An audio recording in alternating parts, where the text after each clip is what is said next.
자, 이번 시간에는 여러분들이 질문해주신 내용들 대답해보는 시간 갖도록 하겠습니다.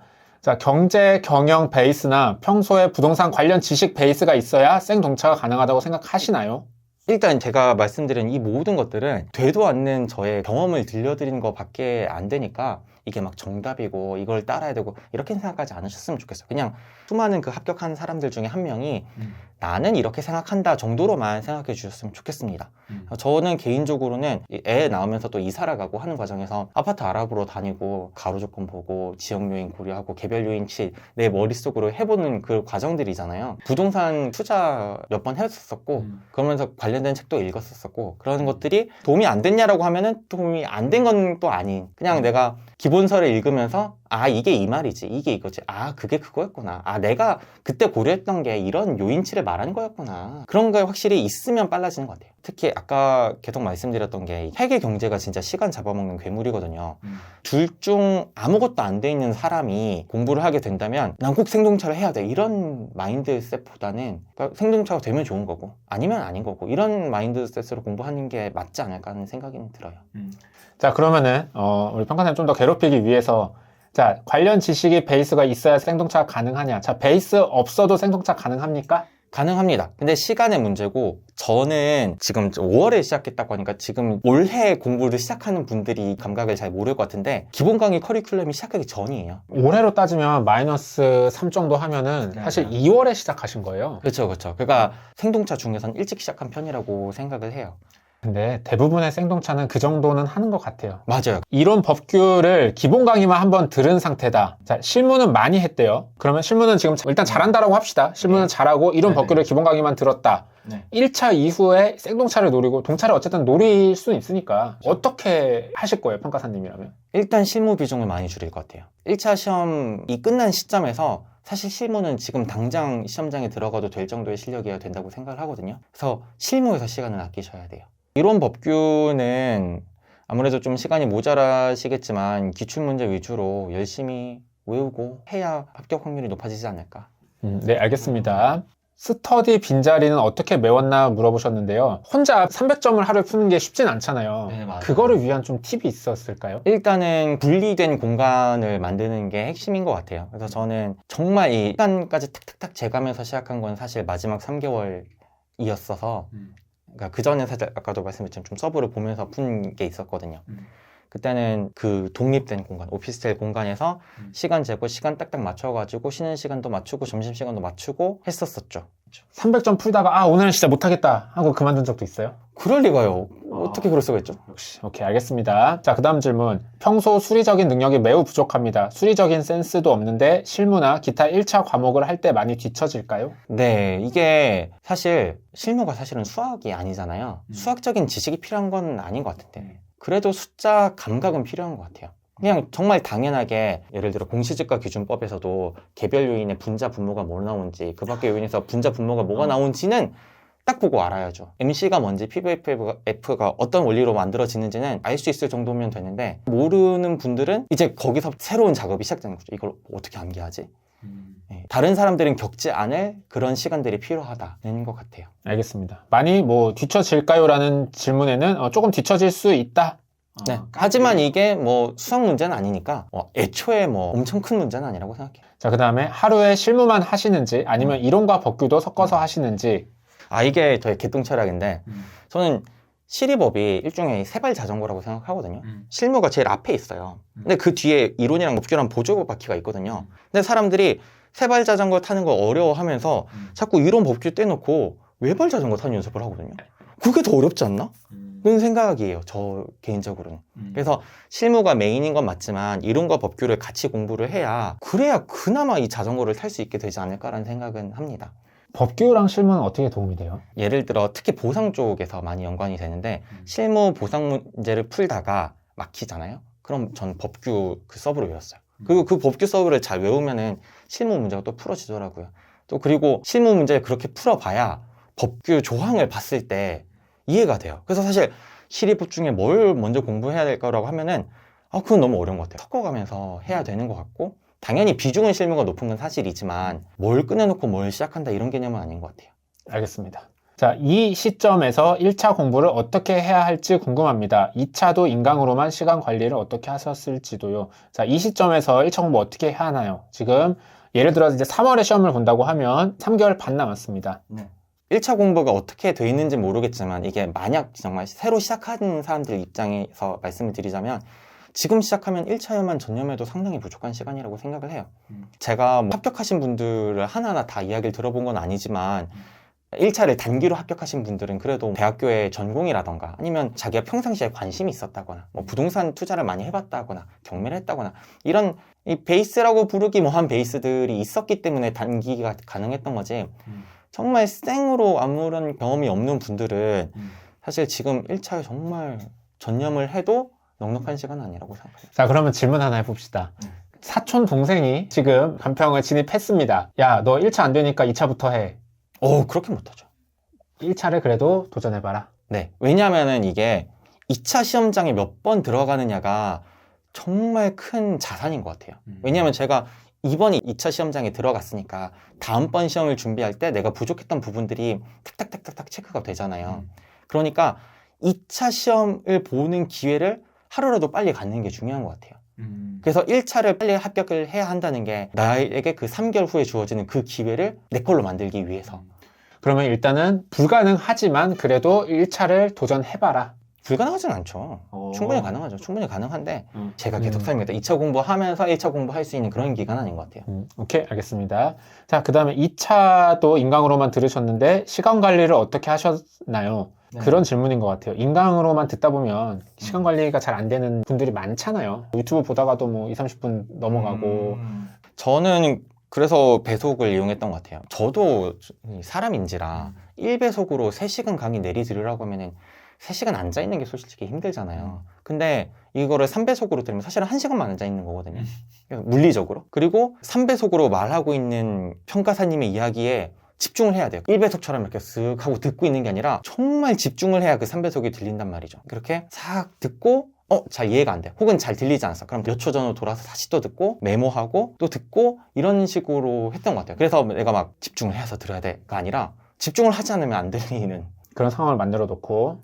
네. 실무 아침에 150점 풀고 나면 오후 되면 뭔가 진이 빠져서 공부가 잘 안 되는 것 같은데 방법이 있을까요? 동의합니다. 그래서 저는 안 풀었죠. 네, 좋은 방법입니다. 저는 150점을 풀어본 적이 없어요. 왜죠? 왜 100점짜리 시험인데 150점을 풀죠? 네. 스터디를 실강처럼 하지 못하는 대신 대비해두거나 준비하신 방법이 따로 있으신가요? 그러니까 결국은 마인드 컨트롤인 것 같아요. 20대 분들과 이게 또 30대 분들의 차이인 것 같은데 이 어린 나이로 이런 말하기 좀 거시기 하지만 인생을 살아오면서 20대 때 열렸던 그 수많은 기회 창들이 하나하나 닫히는 경험을 하잖아요. 그리고 거기에 처음에는 뭐 슬퍼하고 좌절하고 하다가 그걸 체념하고 받아들이게 되는 그런 경지가 있거든요. 그래서 이런 것도 나의 한계가 분명히 존재하는 거고 그 나의 한계에 대해서 내가 바꿀 수 없는 거잖아요. 그래, 난 한계가 있고 실제 그 현장에서 보는 사람들보다 난 이런 것들이 불리하지. 실제로 불리했었고. 자, 오케이. 그 다음에 시험 치기 전 합격할 것 같다는 자신감이 있으셨나요? 그리고 치고 나서는 어땠나요? 일단은 법규는요, 했던 이야기지만 1차 시험 직전에도 나 지금 봐도 꽈랑은 아니겠다는 생각이 있었어요. 법규는. 왜냐면 AB급은 안 틀릴 것 같았으니까. 그리고 실무는 그 시점에서 이미 제가 5개년치 기출을 다 풀어봤는데 작년 거 빼고는 100분 내에 다 들어오더라고요.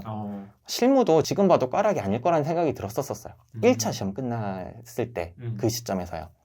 그리고 3개월 동안 그래서 법규 이론은 열심히 하면서 불이탈을 대비하는 이것저것 법규는 내가 AB는 잘하지만 C랑 D도 잘하자 이런 시간들이었었고요. 치고 나서 이론은 아까 시험 직전까지 합격하겠다 이런 식이 아니라 100점 다 풀 수 있었으면 좋겠다 정도의 마인드로 시험장에 들어갔고 끝났을 때는 잘 봤는데 너무 잘 봐서 이런 생각이 들었어요. 만약에 내가 올해 떨어지고 그 다음 해 시험에 내가 1년 더 공부해서 본다고 한들 이것보다 잘 볼 수 있을까? 당연히 시험과 관련된 실수들은 덜 할 수 있겠지만 이 문제의 내용을 이것보다 더 잘 쓸 수 있을까? 어떤 사람들은 내 능력이 100이면 시험장에서 80만 쓰고 나오잖아요. 70만 쓰고 나오고. 근데 나는 내 능력은 100인데 내 깜냥에도 안 어울리는 한 110, 120을 쓰고 나온 것 같다는 생각을 했었어요. 스터디, 다른 학원 스터디 참가하셨다면 등수는 어느 정도 나오셨었나요? 제출을 안 했어요. 저는 타 학원 스터디 문제 마지막 3기 파이널 문제만 보고 그것도 사실 손으로 다 쓰고 푼 게 아니라 옥체만 잡고 풀었기 때문에 성적을 비교해 볼 방법은 없었어요. 그럼 내가 잘 풀고 있나는 어떻게 체크해요? 특히 이론 같은 경우는 네네네. 그거는 내가 스스로 판단하기가 어렵잖아요. 그러니까 내 기본이 되는 그걸 갖고 간 거죠. 그러니까 애초에 다른 평가사님들 걸 흡수해야지 이런 접근으로 접근한 게 아니라 나는 이렇게 쓸 거야 라는 게 이미 서 있고, 그리고 여러분들도 그 시점에 오실 거예요. 언젠가는 내 글이 생기고 내 문장이 생겨가지고 어떤 문제가 나오든 간에 진짜 내 스타일대로 풀 수 있는데 그걸로 다른 평가사님 문제도 풀리나? 얼추 풀린다 정도죠. 뭐 예시 답안을 봤을 때 그렇게까지 꽝은 아니겠다. 그리고 못 풀면은 못 푸는 대로 그냥 이 평가사님들 이런 것까지 내네. 근데 내가 이런 거를 흡수해야 되나 봤을 때 이건 나오면 그냥 틀려야지 이런 식으로도 접근했던 것 같아요. 되게 그냥 가볍게 봤었어요. 그런 게 좀 중요한 것 같아요. 시간이 그러니까 촉박하니까 애초부터. 맞아요. 2차가 1차에 비해 훨씬 난이도가 높다고 들었는데 실제로 몇 배 정도의 노력의 시간이 필요하다고 생각하시나요? 이미 있는 질문인지 잘 모르겠어요. 근데 뭐 이럴 수는 있겠죠. 1차도 만약에 허덕허덕 한다. 네. 근데 10배다? 이러면은 뭐 조금 생각해 보실 수 있죠. 일단 뭐 서로가 처한 상황은 되게 다르겠지만 1차에서 이런 공부 습관이라던가 공부의 방향이라던가 이런 것들이 있는 사람과 없는 사람의 차이가 너무 클 것 같아서 말씀을 드리기가 되게 조심스러운 부분이란 걸 일단 먼저 이야기를 해야 되고요. 저는 사실 비교 불가인 것 같아요. 무한대다. 그러니까 저는 비교적 1차에서 많이 세이브를 했고 2차에서 좀 길도 잃고 했던 타입이라서. 오케이. 자, 저는 직장을 다니면서 준비하고 있는데 저 같은 경우 이틀 중 하루는 온전히 공부할 수 있습니다. 부대 근무를 하시나 봐요. 자, 2차를 직장 다니면서 준비할 수 있다고 생각하시나요? 저는 안 된다고 생각해요. 왜냐하면 이 공부라는 게 가속도가 붙잖아요. 그러니까 극단적으로 말하자면은 하루 30분씩 10년 공부하면 감정평가서 붙을 수 있어요? 안 될 거 아니에요. 그러니까 이 공부에 가속도가 붙어가지고 어느 정도 쌓아 올리는 시간이 필요한데 저는 직장 다니면서 붙는 게 저 개인적으로는 불가능하다고 생각하는데 붙은 사람 있잖아요. 정말 대단하신 것 같아요. 일단 저의 능력 바뀌기 때문에 제가 감히 평가할 수 없는 것 같아요. 근데 이제 최종호 평가사님이랑 저희 이제 동기 형도 직장 다니면서 붙고 이제 또 우리 회사에도 또 있어요. 보면은 공부 시간을 어마어마하게 일단 확보를 하는 것 같아요. 일단 체력이 넘사야. 네, 상상 불가능한 체력, 그 정도 시간을 빼는 그러신 것 같더라고요. 그래서 공부 시간이 생각보다 엄청 또 적진 않아요. 그렇게 합격하신 분들은. 저는 말씀드릴 수 있는 거는 생동차보다 직장인 합격이 더 어려운 것 같아요. 오케이. 자, 2차를 인강만으로 대비할 수 있다고 생각하시나요? 노력을 최대한 한다고 가정했을 때. 네. 오히려 아까도 말씀드렸지만 인강이어서 유리한 부분이 정말 크다고 생각합니다. 오케이. 점수가 가장 많이 상승했을 때는 언제고 가장 안정적으로 자리 잡혔을 때는 언제인가요? 실무는 가장 등수가 높았을 때가 3, 40등도 있었던 것 같아요. 일반적으로는 50등에서 80등을 왔다 갔다 했었고요. 대부분은 실무는 그 정도에서 왔다 갔다 했고 이론은 2기까지 계속 30점대였었고 물론 전에는 등수가 되게 높았었어요. 기출문제 외웠을 때 다 외우는 그 시기 그거는 의미가 없는 숫자고 계속 평균 한참 이하였었고 마지막 저희는 3기가 마지막이었는데 3기에서 이론이 계속 30, 40, 30, 40, 45, 50 45, 50 약간 이런 정도였었어요. 등수가 이론은 딱 등수로 생각해보지 않아서 잘 모르겠는데 계속 평균의 한참 아래에서 평균보다 살짝 위, 또 평균 아래 이 정도였었어요. 이렇게 왔다 갔다 하면서 좀 그래도 올라간 그런 느낌이네요. 네네. 그다음 법규? 법규는 잘했어요. 법규는 1등 한 적 있어요. 오, 진짜? 네. 오, 알겠습니다. 가장 안정적으로 자리 잡혔을 때는 언젠가요? 일단 실무랑 법규에서는 3기 갔을 때부터는 안정적이었어요. 네, 3기에서는 제가 법규를 쓰면은 그래도 한 5, 60등은 받았던 것 같아요. 이론이 좀 대중 없네. 오케이. 원래 좀 스터디 이론 시험이, 그러니까 실제 시험과 가장 관련성이 좀 없는 게 좀 이론인 것 같기도 하고, 요즘 어떤지 잘 모르겠습니다. 자, 그 다음에, 총 공부 기간은 말씀드렸고요. 금액, 얼마 드셨습니까? 금액은 일단 제가 그 대형 학원의 올패스 그 금액에다가 교재값 생각해 보시면 될 것 같고 거기에 플러스 알파로 안평가사님의 전체 커리큘럼 가격 플러스 아인평가사님의 3개월 단기 가격 합쳐보면 될 것 같은데 솔직히 저는 30대잖아요. 그러니까 20대는 시간이 많고 돈이 없고 그래서 시간으로서 돈을 벌충해야 된다면은 30대는 솔직히 시간이 부족하기 때문에 돈으로 시간을 벌충해야 된다고 생각해요. 그래서 예산을 생각하면서 하지 않았어요. 필요하면 그냥 바로 구매하고 했어서 제가 얼마를 썼는지 잘 모르겠습니다. 오케이. 전략 과목이 있으셨나요? 있었다고 해야 될까요? 그냥 정확히 말하자면은 그러니까 실무가 어느 정도 선에 올라오니까 실무 공부를 줄여서 다른 과목의 공부를 늘렸고 법규가 어느 정도 선에 올라오니까 그걸 줄여가지고 이런 공부를 늘렸던 것 같지 어떤 거 하나가 못하니까 나머지가 하드캐리 해야 돼 이런 전략은 아니었었어요. 자, 스터디는 어떻게 활용하셨나요? 스터디는 제가 이 전후를 나뉘어야 되는데 약간 서브를 보면서 스터디 풀던 시절에는 리서브로 이게 풀어지나 의 차원이었고 그땐 사실 등수도 되게 높게 나왔거든요. 근데 의미가 없죠. 난 서브 보고 풀었으니까 그거는 의미가 없고 그 이후로 내가 서브가 완성되고 암기가 어느 정도 된 시점에서 풀었을 때는 진짜 내가 시간 내에 들어오나 앞에 거는 2단계를 본격적으로 하기 전에 1단계를 만드는 용도로 사용을 했고 나중으로 갈수록 3단계 그 시험의 감각을 하기 위한 용도로 스터디를 좀 활용했던 것 같아요. 제가 막 어떤 분들은 막 스터디 등수를 메모해가지고 하시더라고요. 그럼 스트레스 받지 않나? 저는 안 했었어요. 등수에 뭐 연연하기보다는 그러니까 등수가 틀어진 것에 대해서 연연을 했고 등수가 틀어졌다는 건 뭐죠? 한 과목이 떨어졌다? 네, 제가 늘 아까 말했던 그 점수 때, 그 등수 때 그러니까 나오면 이상한 게 아닌데 거기서 만약 되게 왜곡돼가지고 매우 나쁘게 받거나 매우 좋게 받으면 왜 그렇지? 이런 생각을 하는 용도로만 했지 딱히 뭐 그래 나 50등이나 붙을 수 있어 이런 건 아니었었어요. 오케이. 자, 실례지만 본인 스스로 공부 머리가 좋다고 느끼는지. 네. 오케이. 이론 서브에 어떤 걸 기록하셨나요? 목차 잡을 때 설을 공들여 생각하셨다고 했는데 따로 정리를 하셨었나요? 계속 기본서 목차 위주로 반복하면 될지 암기량은 적은데 막상 쓸 땐 쓸 말이 없을 것 같아서 걱정입니다. 이런 문제에 복귀할 땐 어떤 걸 중점을 두고 하셨는지도 궁금해요. 자, 하나씩 합시다. 이론 서브에는 어떤 걸 기록하셨나요? 일단 제가 이론에서 엄청난 시행착오를 많이 겪었기 때문에 말씀드리는 게 사실 도움이 될지 잘 모르겠습니다만 처음에는 그냥 말 그대로 교재 요약본 수준으로 했었어요. 뭐 그냥 이게 분리 포인트에서 뭐는 뭐 땡땡 이런 식으로. 네네. 그리고 그 기출 문제집을 더 자주 보면서 그거를 문장 단위로 따박따박 외웠었고요. 그리고 랜드익 강의를 들으면서는 여기 이런 식으로 두 문자를 많이 따가지고 두 문자에 대한 핵심 키워드를 외웠어요. 그러니까 애초에 아예 두 문자 집을 A4 한 두세 장으로 그래서 뭐 예를 들어 추익 방식에 대해서 제가 한수예대 다니는 임현수가 불순노예가 됐다 이런 식으로 외웠거든요. 그래서 이건 머릿속으로 탁 하고 나오게 되는 거죠. 한수예대가 한계 효용학파, 수익성, 예측, 대체, 문책 이런 식으로.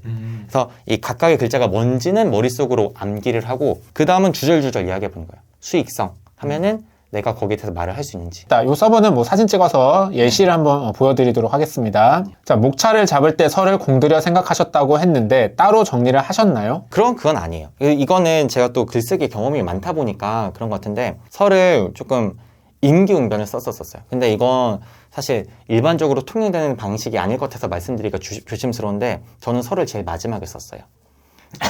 네. 제가 원래 글을 그렇게 쓰거든요. 그래서 문제들마다 그 서에 할당된 줄수가 있잖아요. 줄수를 빼놓고 문제를 다 풀고 그 문제를 요약하는 글을 만들어내서 설을 썼었어요. 아까도 말씀드렸지만 평가사님은 기본적으로 글쓰기를 좀 좋아하시고 글쓰기 동아리 하시고 그러셨던 분이셨습니다. 감안해서 들어주시면 좋을 것 같아요. 계속 기본서 목차 위주로 반복하면 될지 암기량은 적다. 이렇게 기본서 목차 위주로 보니까 암기량이 적은 것 같아요. 근데 막상 쓸 땐 쓸 말이 없을 것 같아서 걱정이다. 네. 이럴 때는 혼잣말을 하면서 공부를 하시면 도움이 될 것 같아요. 그냥 그 질문을 나한테 던졌을 때 내가 몇 줄을 외웠건 상관없이 거기에 내가 틱하고 바로 대답을 할 수 있느냐가 중요한 것 같아요. 아까도 말씀드렸듯이 어떠한 그 개념에 대해서 내가 한 문장으로 소개하는 게 일단 기본적으로 돼야 되고 우리의 모든 시험 범위에 대해서 거기서 또 본인이 중요하다고 생각하고 시험 문제를 많이 푸는 것들에서 한 문장, 두 문장, 세 문장을 점점 늘려가면서 설명하는 연습을 해야 되고 그건 매번 달라지겠죠. 매번 조금씩 달라지겠지만 그게 괜찮은 거죠. 법규와는 달리. 이론은 매번 해독할 때마다 내가 뭐 처한 상황에 따라 가지고 그 서술어가 달라지겠지만 여튼 설명이 되냐 안 되냐가 중요한 것 같아요. 알겠습니다. 네. 이론 문제풀이 복기를 할 땐 어떤 걸 중점을 두고 하셨는지도 궁금해요. 네, 아까 말씀드렸듯이 평가사님이 첨삭해준 거는 다시는 안 틀린다. 다음번에는 예를 들어 아임 평가사님이 이거는 이런 식으로 써보면 좋을 것 같아요 라고 하면은 다음번엔 억지로라도 그런 스타일로 써보려고 했었어요. 알겠습니다. 올해 첫 2차를 본 초시생이고 시리법 37, 41, 53 실무에서 꽈락이 나셨고요. 이론은 꽈락은 넘기셨고 복귀는 53점이네요. 으로 불합격한 수험생입니다. 자, 1차 끝나고 2.5개월간 학원 스터디 참여 없이 학원 스터디 안 하고 개별 스터디 원끼리 그러니까 학원을 이제 팀원으로 대체해서 성과를 얻었지만 한계 또한 느꼈다. 학원 스터디의 필요성을 느끼는데 자, 학원 스터디에 대한 어떤 질문이시네요. 6개월 정도 신림동에 들어가서 현장 스터디 참여한다. 온라인 스터디로도 충분하다. 그냥 하던 대로 개별 스터디나 해라. 이게 참 전 부러운 게 저한테는 이런 선택지가 없었기 때문에 애초에 제가 고민하지 않았던 영역이긴 한데 제가 만약 20대로 돌아가서 다시 그 선택을 할 수 있게 된다면은 신림동 살면서 그 현장 분위기를 최소한 이제 됐다라고 생각이 들 때까지는 느껴볼 것 같아요. 그리고 평가사님들 되게 많이 괴롭히겠죠. 이 문장은 왜 점수 깎으셨나요? 이런 식으로 할 것 같은데 그래서 온라인 스터디는 저는 어쩔 수 없이 했었던 거지 현장에서 하면 더 좋지 않을까요? 스터디는. 왜냐하면 이거는 3번의 영역이니까. 네네. 알겠습니다. 뭐 안 가본 길에 대한 로망이 있는 것 같습니다. 네. 자, 그 다음 제로 베이스에서 실무 처음 시작할 때 접근 방식, 계산기 조작법을 포함해서 처음 할 때 접근 방식. 나는 이렇게 했고 다시 돌아간다면 이렇게 하겠다. 저는 일단 각 학원별로 계산기 강의를 다 정독을 하긴 했었어요. 그래서 이렇게 쓰는구나 라고 했고 그게 사실은 계산 기능 말고는 나머지 뭐 리스트라던가 이런 것들은 자주 쓰진 않잖아요. 할 때마다 까먹죠. 그래서 그 서브에 써놨었어요. 메뉴 누르고 F 몇 누르고 뭐 누르고 뭐 누르면 이게 된다고 그걸 외웠어요. 그렇게 했고 저는 딱히 뭐 나쁘지 않았었어요. 또 그리고 계산기 조작과 관련해서 진짜 이건 되게 잘했다고 했던 게 그 실무 문제 풀면서 시간이 되게 부족하다고 느꼈었을 때 이걸 계산기를 왼손으로 칠 수 있으면은 시간 절약이 될 것 같은데 이게 되나? 하고 단톡방에 물어봤었거든요. 근데 사람들이 된다. 다들 오른손문으로만 치다 보니까 안 된다고 생각하는데 이거 솔직히 한 달만 연습하면 누구나 다 할 수 있다 해서 처음에는 왼손으로 치가 더 느려졌죠. 근데 진짜 되더라고요. 결국은 그냥 기술의 영역이니까 반복 훈련을 하다 보니까 이제는 오른손보다 왼손이 더 빠르거든요. 그래서 왼손으로 계산을 하면서 오른손으로 쓰는 게 되게 자연스러워졌던 것 같아요, 나중에는. 저도 그렇게 했습니다. 그거 약간 이런 거 속도 줄이는 거에 관심 있으시면 무조건 하셔야 돼요. 사실 펜을 놨다 들었다 놨다 하는 거 자체가 맞아요. 시간 낭비죠. 엄청난 로스예요. 그리고 DCF 나왔다. 그때는 이제 여기 미친 듯이 쳐야 된다면 양손으로 잡고 와다다다다 치면은 왼손이 숙달도가 높기 때문에 여기 또 엄청 빨리 칠 수 있고 그렇더라고요. 저도 왼손 했습니다. 근데 또 그래서 왼손 얘기하니까 뭐 그렇게까지 안 해도 합격합니다. 이제 또 이런 분위기도 있고 저도 뭐 엄청 세게는 얘기 못 하겠어요. 조금이라도 줄이고 싶으시면 그렇게 하면 좋겠네요. 오케이, 알겠습니다. 자, 이렇게 해서 질문 주신 것들 다 답변을 해봤습니다. 여기 답변을 저희가 누락한 것들은 그 앞에서 설명이 됐다고 생각한 것들은 뺐으니까 혹시 누락되셨더라도 너무 서운해하지 않으셨으면 좋겠습니다.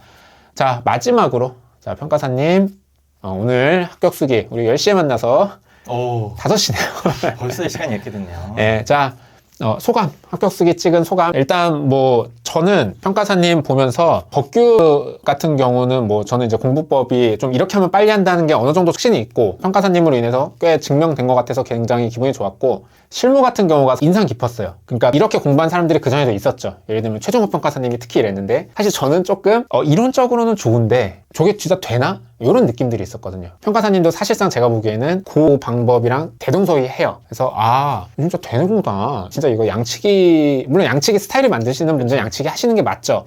근데 이게 맞는 거구나 라는 거를 인상 깊게 봤었고요. 그리고 인강으로 하면서도 뭔가 지금 우리 얘기에 인강이기 때문에 어떻다라는 주제가 그렇게 많이 등장하진 않았어요. 그냥 공부라는 거를 그냥 나는 했을 뿐이고 현장에 못 가는 게 왜 와이나 약간 이런 느낌이어서 인강을 시작하시는 분들이 되게 공포감을 많이 느끼실 텐데 또 그런 것들이 되게 스무스하게 아무렇지도 않게 얘기를 했다는 거에서 굉장히 인상 깊었습니다.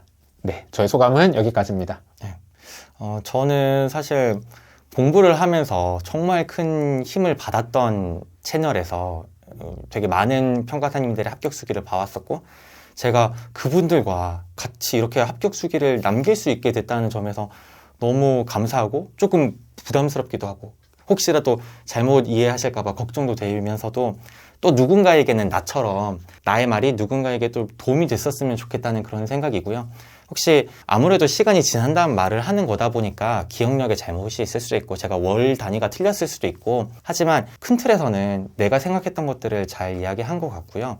혹시라도 더 궁금한 게 있으시다면 정말 부담 없이 저 단톡방에 계속 남아 있을 거니까 A 프로필로 질문 남겨주시면은 제가 답변 드릴 수 있는 선상에선 답변을 드리겠지만 누차 말씀드리지만 제가 말하는 게 뭐 정답이고 맞고 이렇게는 생각하지 않아요. 그냥 저의 경험상 이러이러하는 게 나한테 좋았다 정도로만 받아들여 주셨으면 정말 감사하겠습니다.